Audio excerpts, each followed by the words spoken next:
എല്ലാ വിദ്യാർത്ഥികൾക്കും പുതിയൊരു വീഡിയോയിലേക്ക് സ്വാഗതം. ഈ വർഷത്തെ MG യൂണിവേഴ്സിറ്റി ഡിഗ്രി കോഴ്സുകളിലേക്കുള്ള പ്രവേശനത്തിൻ്റെ ഭാഗമായിട്ടുള്ള തേർഡ് അലോട്ട്മെൻറ്റ് ജൂൺ 28-ാം തീയതി പ്രസിദ്ധീകരിക്കും. ചില സമയത്ത് യൂണിവേഴ്സിറ്റി നാളെ തന്നെ നിങ്ങളുടെ അലോട്ട്മെൻറ്റ് പ്രസിദ്ധീകരിക്കാൻ സാധ്യതയുണ്ട്. കാരണം MG യൂണിവേഴ്സിറ്റി ചില സമയങ്ങളിൽ നിങ്ങളുടെ അലോട്ട്മെൻറ്റിൻ്റെ ഒരു നിശ്ചിത ഡേറ്റിൽ പ്രസിദ്ധീകരിക്കുമെന്ന് പറഞ്ഞിട്ടുണ്ടെങ്കിൽ കൂടി ചിലപ്പോൾ ഒരു ദിവസം നേരത്തെയൊക്കെ പ്രസിദ്ധീകരിക്കാറുണ്ട്. അപ്പോൾ നിങ്ങൾക്ക് അങ്ങനെ നിങ്ങളുടെ അലോട്ട്മെൻറ്റ് വരികയാണെങ്കിൽ നിങ്ങളെ ആ ഒരു വിവരം അറിയിക്കുന്നതാണ്. അപ്പോൾ നിലവിൽ യൂണിവേഴ്സിറ്റിയുടെ ഷെഡ്യൂൾ പ്രകാരം ജൂൺ 28-ാം തീയതിയാണ് നിങ്ങളുടെ ഈ ഒരു തേർഡ് അലോട്ട്മെൻറ്റ് പ്രസിദ്ധീകരിക്കുന്നത്. അപ്പോൾ വിദ്യാർത്ഥികൾക്ക് നിലവിൽ തേർഡ് അലോട്ട്മെൻറ്റിന് ശേഷം വിദ്യാർത്ഥികൾ പെർമനൻറ്റ് അഡ്മിഷൻ നേടേണ്ടതായിട്ട് വരുന്നതാണ്.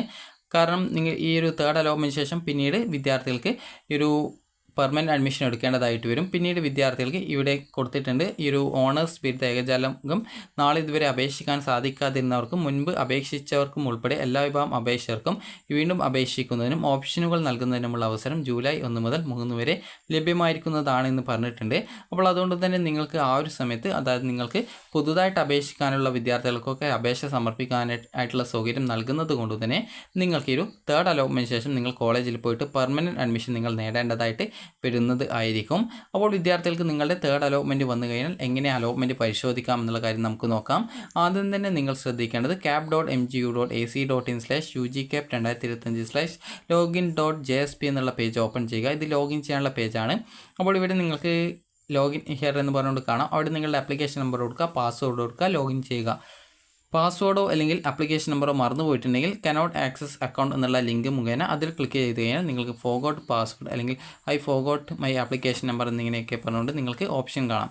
അപ്പോൾ നിങ്ങൾക്ക് അതിൽ ഏതാണോ മറന്നുപോയത് അതനുസരിച്ച് സെലക്ട് ചെയ്ത് നിങ്ങൾക്കത് റീസെറ്റ് ചെയ്യാവുന്നതും, പാസ്വേഡ് ആണെങ്കിൽ നിങ്ങൾ പുതുതായിട്ട് വീണ്ടും റീസെറ്റ് ചെയ്ത് കൊടുക്കേണ്ടതുമാണ്. അതായത് പുതിയ പാസ്വേഡ് കൊടുത്ത് നിങ്ങളുടെ പാസ്വേഡ് അപ്ഡേറ്റ് ചെയ്ത് കൊടുക്കുകയും ചെയ്യേണ്ടതാണ്. അപ്പോൾ ഇനി വിദ്യാർത്ഥികൾ ശ്രദ്ധിക്കേണ്ടത് നേരത്തെയുള്ള ആ ഒരു പേജിലേക്ക് വരിക. അപ്പോൾ നിങ്ങൾക്ക് അവിടെ ലോഗിൻ ചെയ്യാനുള്ള ആ ഒരു പേജിൽ നിങ്ങൾക്ക് എത്തുന്നതാണ്. അപ്പോൾ അതിനായിട്ട് ജസ്റ്റ് ഇവിടെ ബാക്ക് ബട്ടൺ അടിക്കുന്ന സമയത്ത് ആ ഒരു പേജിലേക്ക് പോകുന്നതല്ല. കാരണം ഇവിടെ ആ ഒരു പേജ് ആ ഒരു രീതിയിലാണ് സെറ്റ് ചെയ്തിട്ടുള്ളത്.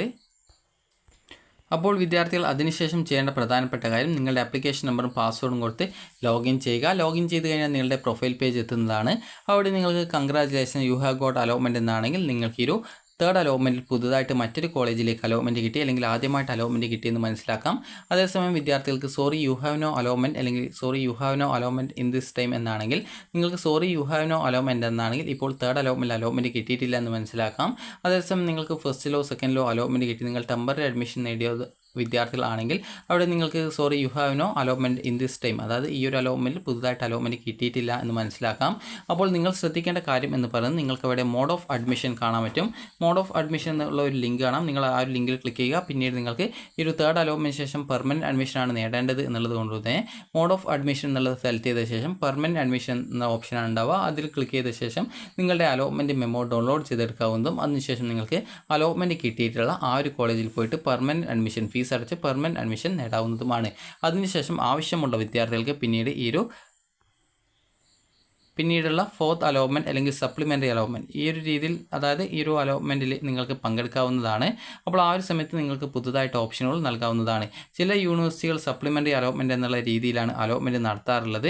എന്നാൽ ചില യൂണിവേഴ്സിറ്റികൾ സാധാരണ കണ്ടിന്യൂസ് ആയിട്ട് ഫോർത്ത് അലോട്ട്മെൻറ്റ് എന്നുള്ള രീതിയിലാണ് അലോട്ട്മെൻറ്റ് നടത്താറുള്ളത്. സപ്ലിമെൻ്ററി അലോട്ട്മെൻറ്റ് രീതിയിലാണ് അലോട്ട്മെൻറ്റ് നടത്താറുള്ളത്. അപ്പോൾ വിദ്യാർത്ഥികൾക്ക് ഈ ഒരു തേർഡ് അലോട്ട്മെൻറ്റിന് ശേഷം നിങ്ങൾക്ക് അലോട്ട്മെൻറ്റ് കിട്ടിയിട്ടുണ്ടെങ്കിൽ ഫീ പേയ്മെൻറ്റ് ചെയ്യാനുള്ള സൗകര്യം എന്ന് പറയുന്നത് ഈ ഒരു ജൂൺ 28 മുതൽ ജൂൺ 30 തീയതി വൈകുന്നേരം 4 മണി വരെയാണ്. അതുപോലെ തന്നെ അലോട്ട്മെൻറ്റ് ലഭിച്ച വിദ്യാർത്ഥികൾ കോളേജിൽ ജോയിൻ ചെയ്യേണ്ട ഡേറ്റും ആ ഒരു ടൈമിൽ തന്നെയാണ്. അപ്പോൾ ജൂൺ 28 മുതൽ ജൂൺ 30 തീയതിക്കുള്ളിൽ അലോട്ട്മെൻറ്റ് ലഭിച്ച വിദ്യാർത്ഥികൾ കോളേജിൽ പോയിട്ട് പെർമനൻറ്റ് അഡ്മിഷൻ എടുക്കേണ്ടതായിട്ട് വരും. അങ്ങനെ അഡ്മിഷൻ നേടിയിട്ടില്ലെങ്കിൽ ലഭിച്ച സീറ്റ് നഷ്ടമാകുന്നത് ആയിരിക്കും. അതുപോലെ തന്നെ പിന്നീട് ക്ലാസ്സുകൾ ആരംഭിക്കുന്നത് ജൂലൈ 1 തീയതിയാണ്.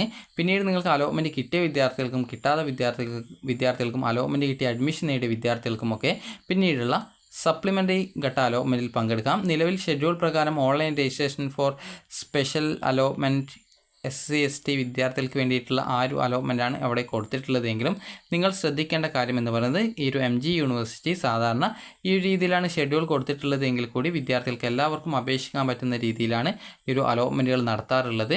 അപ്പോൾ വിദ്യാർത്ഥികൾക്ക് അതുകൊണ്ട് തന്നെ നിങ്ങൾക്ക് ഇതുവരെ അലോട്ട്മെൻറ്റിന് അപേക്ഷിക്കാൻ പറ്റാതിരുന്ന വിദ്യാർത്ഥികൾക്കും അതുപോലെ അപേക്ഷിച്ചിട്ട് അലോട്ട്മെൻറ്റ് കിട്ടിയിട്ടുള്ള വിദ്യാർത്ഥികൾക്കും അലോട്ട്മെൻറ്റ് കിട്ടിയിട്ട് അപേക്ഷയിലെ തെറ്റ് കാരണം അഡ്മിഷൻ കിട്ടാതിരുന്ന വിദ്യാർത്ഥികൾക്കും അലോട്ട്മെൻറ്റ് കിട്ടിയ അഡ്മിഷൻ നേടാതിരിക്കുന്ന വിദ്യാർത്ഥികളും എന്നിങ്ങനെ അതായത് ഇതുവരെ അപേക്ഷിച്ച അലോട്ട്മെൻറ്റ് കിട്ടാത്ത വിദ്യാർത്ഥികൾ എന്നിങ്ങനെ ഏതൊരു വിഭാഗം വിദ്യാർത്ഥികൾക്കും വീണ്ടും അപേക്ഷിക്കുന്നതിനും അതുപോലെ തന്നെ നിങ്ങൾ ഓൾറെഡി അലോട്ട്മെൻറ്റ് കിട്ടിയ അഡ്മിഷൻ നേടിയിട്ടുണ്ടെങ്കിൽ കൂടി മറ്റൊരു ഓപ്ഷനിലേക്ക് മാറണമെന്ന് ആഗ്രഹിക്കുന്ന വിദ്യാർത്ഥികൾക്ക് അങ്ങനെ ഓപ്ഷൻ വെക്കുന്നതിനുമുള്ള സൗകര്യം ജൂലൈ 1 മുതൽ 3 വരെ നിങ്ങൾക്ക് ലഭ്യമാവും. അപ്പോൾ ആ ഒരു സമയത്ത് നിങ്ങൾക്ക് അലോട്ട്മെൻറ്റിൽ പങ്കെടുക്കുമ്പോൾ ശ്രദ്ധിക്കേണ്ടത് പല വിദ്യാർത്ഥികൾക്കുമുള്ള ഒരു പ്രധാനപ്പെട്ട സംശയമായിരിക്കും. ഇപ്പോൾ ഈ ഒരു തേർഡ് അലോട്ട്മെൻറ്റിന് ശേഷം നിങ്ങൾ അഡ്മിഷൻ നേടി. അപ്പോൾ അഡ്മിഷൻ നേടി പിന്നീട് ഈ ഒരു ജൂൺ 1 മുതലുള്ള ആ ഒരു രജിസ്ട്രേഷൻ വീണ്ടും ചെയ്തു. അപ്പോൾ അതിൽ അലോട്ട്മെൻറ്റ് കിട്ടുന്ന സമയത്ത് ആ സീറ്റ് വേണ്ട, തേർഡ് അലോട്ട്മെൻറ്റ് കിട്ടിയ സീറ്റ് മതി എന്ന് പറയാൻ പറ്റുമോ എന്നുള്ളത്. അപ്പോൾ നിങ്ങൾ ശ്രദ്ധിക്കേണ്ട കാര്യം ഓരോ അലോട്ട്മെൻറ്റിലും പങ്കെടുത്ത് നിങ്ങൾക്ക് അലോട്ട്മെൻറ്റ് കിട്ടുകയാണെങ്കിൽ ആദ്യം കിട്ടിയ സീറ്റ് നഷ്ടപ്പെടുന്നതും പിന്നീട് പുതുതായിട്ട് കിട്ടുന്ന സീറ്റിലേക്ക് ജോയിൻ ചെയ്യേണ്ടതായിട്ടും വരും. അപ്പോൾ അതുകൊണ്ട് തന്നെ അലോട്ട്മെൻറ്റിൽ പങ്കെടുക്കുന്ന വിദ്യാർത്ഥികൾ വളരെ ശ്രദ്ധയോടുകൂടി മാത്രം നിങ്ങൾക്ക് വേണ്ട ഓപ്ഷനുകൾ മാത്രമേ നൽകാവൂ. കാരണം ഓരോ അലോട്ട്മെൻറ്റിലും അലോട്ട്മെൻറ്റ് കിട്ടുന്ന സാഹചര്യത്തിൽ ആദ്യം കിട്ടിയ സീറ്റ് ഓട്ടോമാറ്റിക്കലി ഡിലീറ്റ് ചെയ്യപ്പെടുകയും പിന്നീട് ആ ഒരു സീറ്റിലെ അഡ്മിഷൻ റദ്ദ് ചെയ്യപ്പെടുന്നതും ആയിരിക്കും. പിന്നീട് പുതുതായിട്ട് കിട്ടിയ സീറ്റിലേക്ക് ജോയിൻ ചെയ്യേണ്ടതായിട്ടും വരും. നിങ്ങൾ പിന്നീട് വരുന്ന അലോട്ട്മെൻറ്റിൽ പങ്കെടുക്കുകയും എന്നാൽ അലോട്ട്മെൻറ്റ് കിട്ടിയിട്ടില്ല, ആദ്യത്തെ സീറ്റിൽ ഓൾറെഡി അഡ്മിഷൻ ഉണ്ട് എങ്കിൽ അങ്ങനെ സീറ്റ് നഷ്ടപ്പെടുന്നതല്ല. എന്നാൽ പുതുതായിട്ട് അലോട്ട്മെൻറ്റ് കിട്ടുന്ന സാഹചര്യത്തിൽ മാത്രമാണ് ആദ്യം കിട്ടിയ സീറ്റ് നഷ്ടമാവുന്നത്. അപ്പോൾ വിദ്യാർത്ഥികൾ അതുകൊണ്ട് തന്നെ ഇനി വരുന്ന അലോട്ട്മെൻറ്റുകളിലൊക്കെ വളരെ ശ്രദ്ധയോടുകൂടി മാത്രം പങ്കെടുക്കുക. അപ്പോൾ നിങ്ങൾക്ക് ഈ ഒരു വീഡിയോ ഉപകാരപ്രദമായിട്ടുണ്ടെങ്കിൽ ലൈക്ക് ചെയ്യുക, ഷെയർ ചെയ്യുക. Thank you for watching.